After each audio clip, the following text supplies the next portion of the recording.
I wonder if you feel like you're in the middle of it right now. You say, what do you mean it?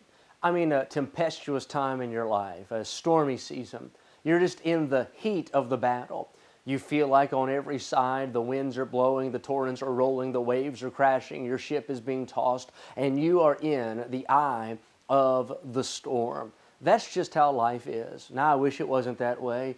I wish I could tell you that if you would become a Christian, it's always calm seas, glassy water, smooth sailing, sun shining. I wish it was always favorable as far as the climate of life, but it's not. Just like in the natural realm where there's days of sun and then days of rain, so it is in the life of the Christian. Spiritually, there are days, a lot of days, where the sun shines in our soul. But also there's some times when the angry billows roll and it seems like with tempest we're tossed to and fro. And if it was not for God, we would sink and go down to rise no more. But I want to encourage you today that just like we find in a Bible story, the truth still remains for us. Here in John, in chapter number 6, there's an occasion where we find Jesus coming to His disciples and He's walking on the water. And let me read you some Bible verses. When Jesus therefore perceived that they would come and take Him by force to make Him a king, He departed again into a mountain Himself alone. And when even was now come, His disciples went down unto the sea, and entered into a ship, and went over the sea toward Capernaum.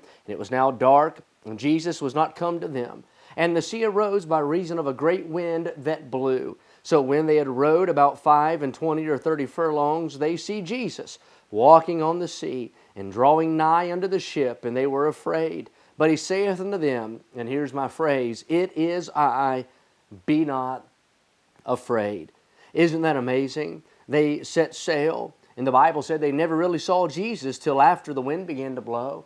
They didn't really see Jesus until the storm began to rise up. They didn't really see Jesus until the waves got tempestuous. But whenever calamity came, Christ came with it. When the storm rose up, the Savior stepped out. And here comes Jesus walking on the water, and He speaks to His children and said, it is I. We talk about the eye of the storm. Right here's the I am in the storm, and Christ is in the middle of it. And He calms the sea and delivers His disciples. I tell you this much, the same is true for you and I. We can depend upon the I am of our storm. We can depend upon the Savior who stepped on the sea, who calmed the wind and laid the waves down flat. We can trust in Jesus today. And no matter how it is around you, whatever the outlook is, the climate of life, I want you to know He is the I am. He is the I am in the storm and in every season, and we can trust Jesus. Be not afraid. Don't have fear. Have faith in God. I hope this has been a help in your Christian life today.